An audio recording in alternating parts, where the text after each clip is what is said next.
Speaking moistly, keep 2 meters apart. Speaking moistly. Hello, everyone. Welcome to our usual Tuesday afternoon edition of Speaking Moistly. With me, as usual, is Greg. Greg, how you doing, sir? Hey, what's up? Yo, chilling, hanging out. How are you, Mark? It's been a while, man.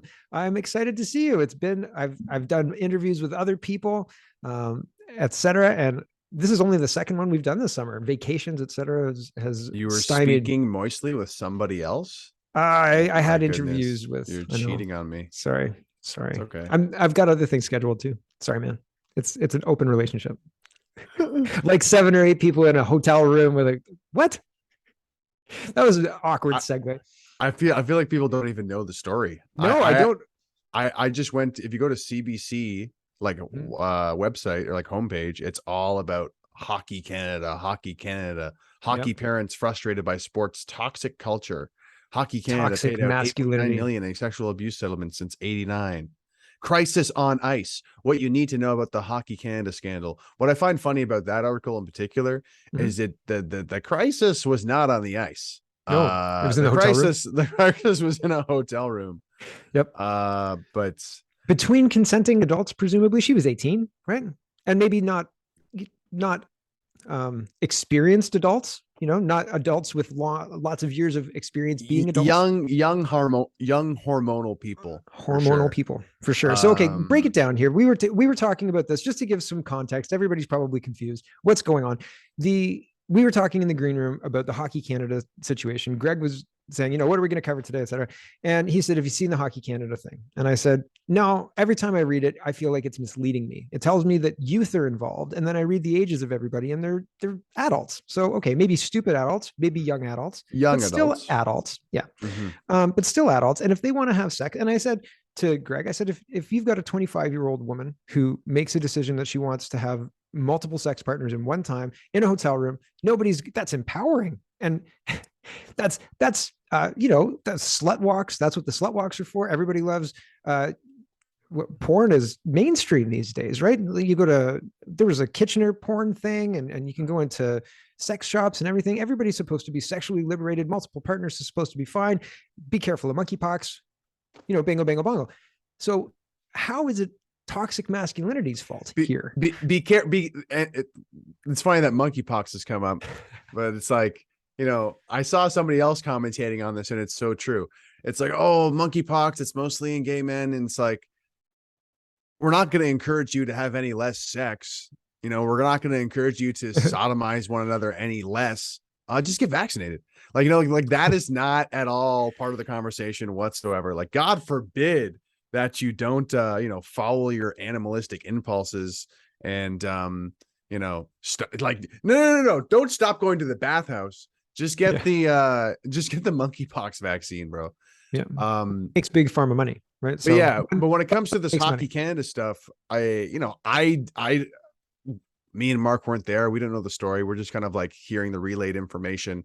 And I The think, graphically relayed information. It's very I think graphic in the news. it is very graphic in the CBC article, but I do want to say, I kind of want to like say this to like frame the conversation. Cause this is Mhm. my personal opinion. Like, talking about Me Too stuff can be very, tricky and uncomfortable at times. I think though, there is like, sure, sexual assault and rape absolutely happens. But on the Sure. other side of the spectrum that like overlaps in the Me Too conversation is, awkward sexual experiences that people regret. Mhm. Like things get weird and it's something that you end up regretting. And like there's certainly an overlap when it Mhm. kind of maybe goes into like sexual assault territory.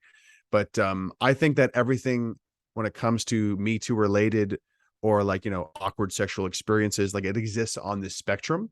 And yeah, like it's this allegation when it comes to the Hockey Canada, we won't go through the graphic details because it's pretty well like R X rated. It actually talks about Yeah. genitalia, etc., and even specific. Anyway, uh, Specifics. I but mean, but but there's a Dr. part where Tams. the claimant says that after the sexual assault ended, the players filmed a young woman instructing her to say she was sober and then told her to shower, and that she, I guess, along with that, presumably that she consented to like what happened or something like this. Mhm. But And like, I don't think that makes it okay. It's like, oh, maybe she was pressured into it and blah, blah, blah, blah, blah. But I think the most important thing to talk about here, which is why we kind of decided to bring it up on the show, is like, why is Hockey Canada being kind of like, what's the word? Blamed. Not instigated, but like, there's a word for it. But Um, but they're kind of being like, yeah, this is hockey culture. This is the problem. And it's like, well, what about Nicki Minaj or Megan Stallion or like Lizzo and like these massive pop stars and like the messages that are being sent out, or even, hate to say it, even the whole like pro-choice movement. And I'm not saying, pro-choice for that specific issue, but the issue with pro-choice is it kind of is promoting like this really this broad culture of like being sexually irresponsible, like but let it's me not be. viewed as sexual irresponsibility. It's viewed as sexual liberation. Like having, like I was saying earlier, having multiple partners is meant, like the trope when I was younger was if men were slutty, it's fine, but if a woman is slutty, it's labeling, et cetera, et cetera. And now they're saying, well, we're trying to embrace that, so they're marketing multiple partners to women. And so you say awkward sexual experiences, maybe the idea of 6 or 7 hockey players in a hotel room with the one girl was very appealing to the one girl until the reality hit her in the face, proverbially and literally. And she realized, very graphic CBC article. And she realized that maybe she didn't want to be there, right? Maybe she realized her dad was right. And, how do you undo that now? And now that doesn't excuse the guys getting on film and saying like, you're sober, right? You're cool with this. Great. Wonderful. Go have a shower. That is reminiscent of the media that is promoted to kids these days, and to young adults, and to adults, and to everybody. So it's one of those things where these kids acting out the things that they see, from group sex to hey, go have a shower after you're done, and like you're cool with this, right? Um, should that be Hockey Canada's fault? Right? I don't think so. I have a problem with that. And so I felt misled by that article, and misled by the whole toxic masculinity angle, it feels like. And this is a theme in Canada these days. The news is lying to us. I think the words implicate, like they're Oh, okay, that's implicating, the word. like Hockey Canada has done this. And it's like, Yeah. well, you've horny like young hockey players. And it's just really like, it's just, once again, just the same way that the coof virus was a great opportunity to like teach people about actual health, Uh, and are you about kidding me? like obesity and about like vitamin D and exercise. It just turned into, hey, well, this is why you need to buy more pharmaceutical products. Like, just like that was a failed opportunity, it seems like this is a failed opportunity to talk about, I don't know, the prevalence of sexual degeneracy just about everywhere That's a wrap. in modern culture. Like, should we talk about that? No, it's just it's that damn hockey. Oh It's yeah, it's that damn toxic hockey doing masculinity's this. fault for sure. Yeah. Definitely, those guys definitely targeted that girl, and were the only people who came up with this idea in their heads, for sure. And it's hockey's fault. They probably talked about it on the ice. Those hockey But I players. don't know. Leave a comment below. Are me and Mark missing something here? Is there like a reason We other could than be the wrong. fact that they were like, popular hockey players, that it's like that they're implicating Hockey Canada? Hockey Canada has done this. Or have you ever Um, had an awkward sexual experience that would be maybe taken out of context now, and you might be more in trouble for it, or who knows? And again, we're not saying that anybody well, deserved anything or anything to that effect. I think when it comes to what you just said there, I mean, the kind of pattern is, are you a man that has money? Like, that is a, That's a good point. That's a good point. are Well, you a man with like a I, big bank account? All of a sudden, you know what? I really regretted that sexual experience with yeah, that well, rich guy. it Now that I think depends. about it. It depends. Um, But no, I think that growing up, like dancing, you and I were talking about, just to finish this off. We were talking about, what did Jerry Seinfeld say about the Me Too, and he said it's what people do. It's what men and women do. They pursue each other, and if you get an idea in your head or something you want to do or whatever, and you pursue that, and it goes badly, in this case it went badly, then there's there's an area in the world where, or an area in your life when you're growing up, where you kind of chalk it up to, that was an experience that, I'm probably not going to do again. And, we were consenting adults, and, well, didn't work out.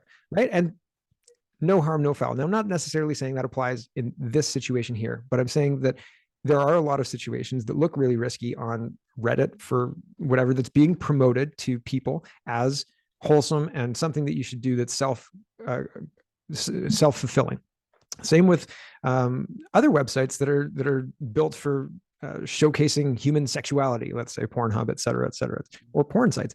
All of these things are advocating, promoting dangerous sexual interactions. And then if you get that in your head, and why wouldn't these kids get it in their head, or these young adults get it in their head that this is a good idea? They're being told it is. And they're saying, the powers that be are saying, multiple sexual partners is, sexually freeing and be free and Me Too and slut walks and all of this other stuff.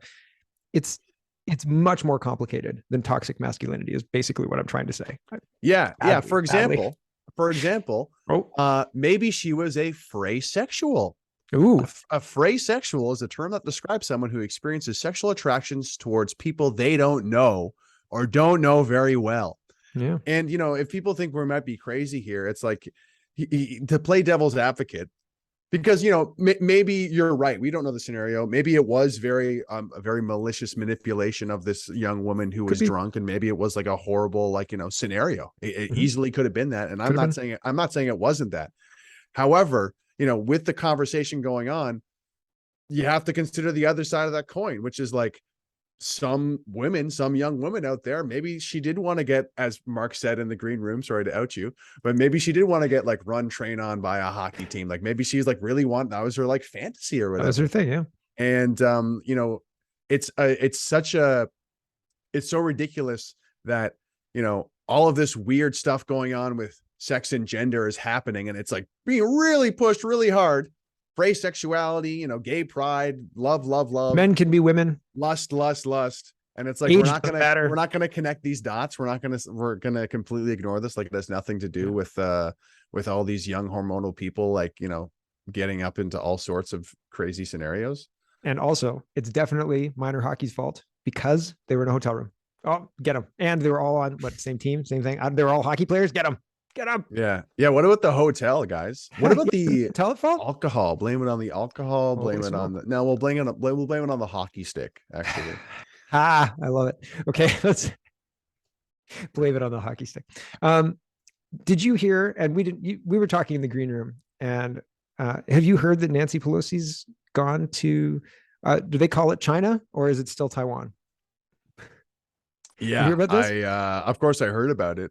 I haven't been following it closely though, Mark. So tell me what I haven't been following it closely. I just wanted to mention that I'm going to report on it tomorrow on my show, but it's one of those things that it seemed unlikely to me. Yesterday, they were talking about how Nancy Pelosi scheduled this trip to Taiwan. And I thought, I don't know that this is going to happen. It seems like a saber rattling moment. It seems like a moment for China to say, we're going to take Taiwan and you can't do this. And Nancy Pelosi actually landed. I don't know that anything's happened since she landed, but I saw video of her landing, and then they had video of air raid sirens going in a certain city, not in Taiwan, but in another city, or not in wherever Nancy Pelosi landed, but in another city. I was just gonna say, my whole intuition on so much that happens in America, it's just aren't you guys trying to destroy America? Congress. Well, I mean, the whole Biden administration, it just seems like they're trying to self-destruct the whole country. It seems like that's what Trudeau's doing here. Yeah, it does seem that way. But I guess whenever it's hey, we're gonna do this diplomacy thing, and it's just like you said, it's a big show, it's a big theater thing. Well, it's a big theater, and then what they implement actually makes the problem worse. When what they could have done is stop the idiot policies that are exacerbating the problem in the first place. They double down on the policy, making it worse. And they say, you're welcome, everyone. And everybody just gets more and more angry. We could talk about the collapsing healthcare system in Ontario or Dutch farmers. Which one? What about ArriveCan? Have you seen I've heard rumors. We could do ArriveCan. I've heard rumors that it is being phased out. I've heard rumors 2 days ago, there was somebody saying the new protocols don't include ArriveCan. But after that, Interesting.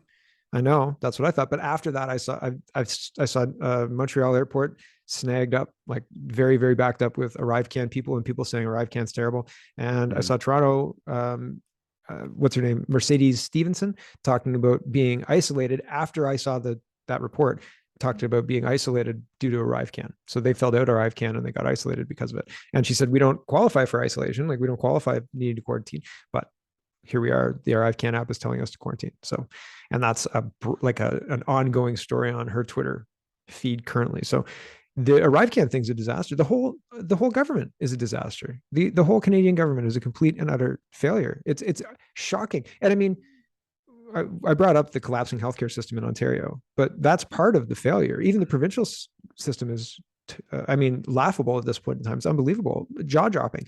The provincial health minister hasn't said anything about hospitals closing down ICUs and emergency departments across the province, 14 or I think 14 or 15 over the long weekend. What? There's nothing to be said about this. The health minister federally not talking about this. The prime minister on vacation. Like, what is happening? Nobody cares. Nobody cares. And ArriveCan, a disaster. Pearson Airport, a disaster. Nobody cares. And how do you how do you even how do we propel the country forward when we can't even get the basics done? I don't get it. Do you understand? I didn't even know this. Let's go over those stats again. ICUs are shutting down. Yeah. Oh yeah. There was 14 Ontario hospitals that shut down ICUs or ER departments over the weekend because Because it's staffing, understaffed. Yeah. understaffing. Yeah, they didn't have staff to run it. They were moving ICU patients to hospitals that could remain open and take the patients. They don't have enough nurses or doctors for beds. And there's no nurses or doctors to hire. They're firing people because they don't have they're unvaccinated. The foreign workers who they were banking on, there's 26,000 apparently according to news reports. So I don't know how much to believe that, but 26,000 foreign nurses that are able to be activated, but they don't meet the credentials. So they're talking about changing the credentials, of course, to accommodate the foreign nurses to solve our healthcare bottleneck. Right. But it's going to be 6 months to a year before that all gets sorted out anyway. So It's crazy. It's crazy. And I mean, from what I heard, big irony warning here. From what I heard, the injections are so effective that some of the workers are going home and they can't like work properly. well, The injections are just so effective, you guys. yeah, They're yeah. so effective. There's speculation, and people are saying that the nurses or the healthcare workers, not just the nurses, the people who work in hospitals, are under so much pressure and have been denied vacation to the extent where if you get a positive test, one, you don't have to show anybody your test. Two, your manager can't demand you come into work. So, oh man, my vacation's denied. I'm real sick. It's weird because I feel like throughout us doing this show, throughout this whole Panda Bear, Panda Mac, if you kind of do the play-by-play of every little policy that's made or new kind of rule or new thing that goes on, there's constantly an incentive for people to kind of make things worse in one way or another. Like there's an incentive to like, oh, well, I'm just going to stay home. Oh, there's an incentive to, well, I'm not going to work. Oh, there's an incentive to, oh, well, if I say that this was the cause of death, then there is going to be a monetary gain for me, like another incentive to kind of propel the narrative forward. And yeah, all those incentives add up to where we're at now. Yeah. Well, communism, I think that's what communism is. I think that they're trying to, and I mean, I don't know. I'm not in the club clearly. But it seems like all of these places that are just like Canada, these places like the United States, Australia, New Zealand, UK, that have leaders that seem to be selling out their citizens, they're all doing it in the same kind of sneaky way.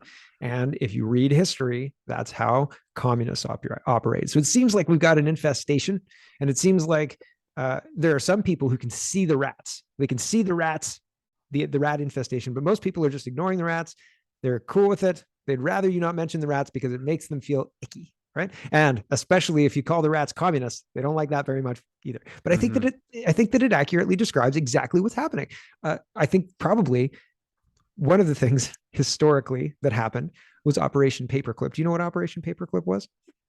Ooh, ooh, Oof, I know that history. is some. It was the operation to bring Nazi scientists who were working on the nuclear bombs to America and make them Americans. And the Nazi scientists who were working on nuclear bombs became Americans, and they became the head of NASA and the head of the CIA and head of all sorts of intergovernmental agencies. Very, very powerful people, very powerful, seemingly intelligent people who were working on nuclear bombs, right? And so they're the forefathers of the worldwide mechanism we're seeing churn in my theory today. Who knows? I don't know for real. I don't know if that's accurate or not. But Operation Paperclip is absolutely true. And if you look at see what happened to all of the people who helped the United States win the war with that nuclear bomb dropped on Japan, you will see where they went. And well, you can take it from there if you want to, I guess. But me, it seems like they waited. They got people in power. They got people to pervert the bureaucracy to push these ridiculous Me Too things to any little bit of news that is bad for the culture, like the native culture, doesn't matter if that's, Canadian native culture, UK, American, doesn't matter. Anything that's bad casts us in a bad light. It's obviously toxic masculinity that's at fault. And anything else, it's subversion, slow subversion, death through 1,000 cuts. Is our culture as strong as it was 20 years ago? How about 20 years or 40 years ago, right? I think it's been watered down to the point of people arguing that men are women if they say so. And I think that's crazy. Like that's nuts. That seems like that's actually a pretty that's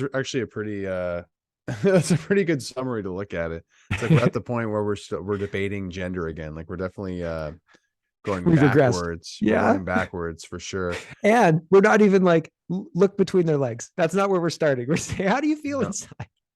Yeah. Yeah. Let's gender this puppy. How do you feel, buddy? How do you feel? No, that's not how you do it.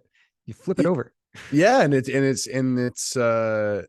it really is like undermining just so many things that make up Western civilization. Having some sort of like universal objective truths, like a man and a woman, up and down, left and right. Sorry, you're making a point. Go ahead. No, like I kind of to your one point, it's I think like the horrible thing that's happened is Canadians are we have no foundational myth anymore. And even growing up, we didn't have much of one. I always thought, what does it mean to be Canadian? I don't know. It's hockey, it's like Beavers, it's Labatt Blue, it's like a hockey stick, it's maple syrup. That's really flimsy. And what I used to kind of make fun of Americans for being like, yeah, like my Constitution, my guns, freedom, like, oh, those silly Americans. It's like I'm jealous of that now, like that, because we don't have a foundational myth, like a fundamental myth to like for Canadians to like connect with. We're real nice, dude. It's pathetic. And it's at the point we say sorry. The case in point is like, people are so, I mean, at this point, it's like, the trucker convoy is like what I'm clinging to. It's like, okay, there's something here. There's something here to hold on to. But like, I want to get deeper than that. Because it's like the way that Americans connect to the Constitution, people were like, oh, well, we have the Canadian Charter of Rights and Freedoms. That's treated like a bill from the 80s. Like that's just like a piece of paper from the 80s that was just kind of like this legislation that was pushed through. There's not the same sort of like deep connection to this document. Well, the Constitution is it's a direct line to the founding fathers, whereas Canada's founding fathers, Sir John A. Macdonald is entombed in boxes and put in storage, etc. These days, they're doing their best, and that's what I mean. Anything that's good for nationalism or national pride or anything that our forefathers built, they want to destroy that so that they can. Well, it's the Mao's Great Leap Forward. We're going through the same thing. They're removing the old in order to replace with their new paradigm. And if you don't accept it, you're a racist bigot. And that's what they're trying to push. But it's inconsistent. Their ideology isn't, I mean, it's not a good ideology. It's just about control, really. And we're coming from an ideology. We're coming from if you look at it, this is a transition from a religious ideology, a religious underpinning to our country, to something post-religion, which is woke religion. It's woke religion. Like there's not, Hmm. it's Hmm. not a woke in climate. I guess woke just kind of encapsulates climate, doesn't it? But it's got all the trappings of religion, except for that care that a creator would have for you, right? It's you're on Well, your own, sucker. But it's got the doctrine. It's got like the specific yeah, doctrine and dogma of religion, but it doesn't. but it doesn't have any of the religious or the spiritual rather principles of like forgiveness and honesty Ten and Commandments, all that stuff. Yeah, like yeah, any sort of moral fiber whatsoever. In fact, or a moral framework at all. well, no, they create their own moral framework, It's ad hoc. which is conveniently aligned with any single neoliberal neoconservative agenda item. Mm-hmm. So it's like, But okay, if we want to tax people for for spending energy, okay, so it's bad. It's bad for you to spend energy now. That's the new thing that's bad. yep, that's what they're Um, going to do. They're going to try to lock down. you don't want young people to be confused about their identity. That's bad because now you're not letting young people be super confused about who they are because we're trying to Express confuse themselves. everybody here. Yeah, right. Yeah. Exactly. Yeah. So it's like the whole meme from Infinity War. It's like morality can be whatever I want, you know. That's it, and it's ad hoc, and they can make it fit. I had somebody say to me this morning, or like just before our show, they said, I won't tolerate conservatives trying to, and conservatives including PPC, conservatives PPC, trying to reframe what Canada is or something like that. I said specifically what, and she said, I refuse to accept that Canada is a Christian nation. And I said, well, in our Charter of Rights, it talks about God, and Mm-hmm. the head of state is also the head of the Anglican Church, and it doesn't say Allah in the charter; it says God. So Mm-hmm. if that's all Christian, ergo Christian country, not Islamic or Buddhist or another religion. We're a Christian country, and if you don't like that, that's fine. You can say you don't like that fact, but you can't just deny that it is a fact. It is a fact. Currently, anyway, may not be for much longer, but it is currently. And our entire legal system and structure is from the United Kingdom, which is from, well, the Bible essentially. It was a religious framework that got taken over into government, and it's evolved over time, but to be what it is now. But the beginnings of it was well, 10 Commandments, blah blah blah. So This is, while we're on the topic, this is kind of not really a hot take, but this is kind of like a pattern that would make people feel really uncomfortable. Like if you told this to the person who was speaking with you, you would say, hey man, there's a lot of refugees who are seeking refuge in certain countries, right? mhm. And oh my god, sorry, I'm sorry. Do you want to pause it? Here, I'll pause it. Can you hear me still? So we have all of these people who want to seek refuge or immigrate to these different countries. Now, what do all these countries have in common? You're going to find a lot of churches around in these countries. Mhm. And people rarely these days kind of connect the dots of like, why is it that the countries that everyone wants to immigrate to, the countries where all these refugees are seeking refuge, why is it that there's so many churches around in these countries? And the thing is, not there, like the Christianity and Catholicism has probably been on a decline, I would think, in these countries. Like, it's much more secular, it's much more atheists. Yep. And like you said, it's a much more woke religion now. But I feel like even myself and people like me who maybe weren't grown up religious, we don't give enough credit to maybe that our parents were raised religious or that their parents were raised religious. Like that has an effect through osmosis. And yeah, so anytime that I think it's just so foolish that when any woke person or even your average liberal MP will just totally just say, oh, like Catholicism, Christianity, you mean like pedos, like priests who touch people? Oh, you mean this old book that says to stone gay people? It's all nonsense. And it's like, yeah, no, I don't think Yeah. It's just like it's like the whole Westboro Baptist Church thing. It's like, oh well, Westboro Baptist Church, remember? So all of God and all of the Bible sucks now. And it's like, yeah, this is silly, guys. The Westboro Baptist. Whoever's running the PR department for Christianity, though, they need to be fired. They need to hire No, somebody. well, there's Um, there's a lot of missteps, and one of the problems for me, and we're gonna have to cut off soon because I've got to go get my kids soon. But one of the issues for me, they're at camp. One of the issues for me is that you, oh, hold on, I have to pause it. One one of the problems for me is now if you look for a church, if you look like if you were saying that you weren't raised religious, I was not raised in a church. My parents tried, but it was very difficult to find a church that wasn't promoting globalist or non-nationalist or government propaganda, for lack of a better word. I know that a lot of churches took government money and did what they were told, and the churches who didn't do what they were told got their pastors arrested in Canada. And that tells me that a lot of churches, not all, but a lot of churches will kowtow to the government. And if I'm talking about my eternal soul, I don't want to hand that over to somebody who is going to kowtow to the government, because I'm not kowtowing to the government. And if I hand my soul over for care to a priest or something to that effect, if I say I would like spiritual guidance from this person, and the person says, well, the government says you should have 3 shots. Sorry, man. I'm out. See you later. I'm going to handle it on my own, right? I'll talk to the Almighty and we'll have a good conversation, and that'll be that. I don't need you, priest. And I don't need the government. And that's the problem. And it's not just the government, it's United Nations. It's, if you're a good person, you'll bring somebody to Canada. That most of the churches in Guelph have immigration drives. And my concern is you're lying to people to get them here. You're telling them there's opportunity and jobs and houses that they can afford and food that they can afford. And then they get here and they can't afford anything without subsidy, without all sorts of help.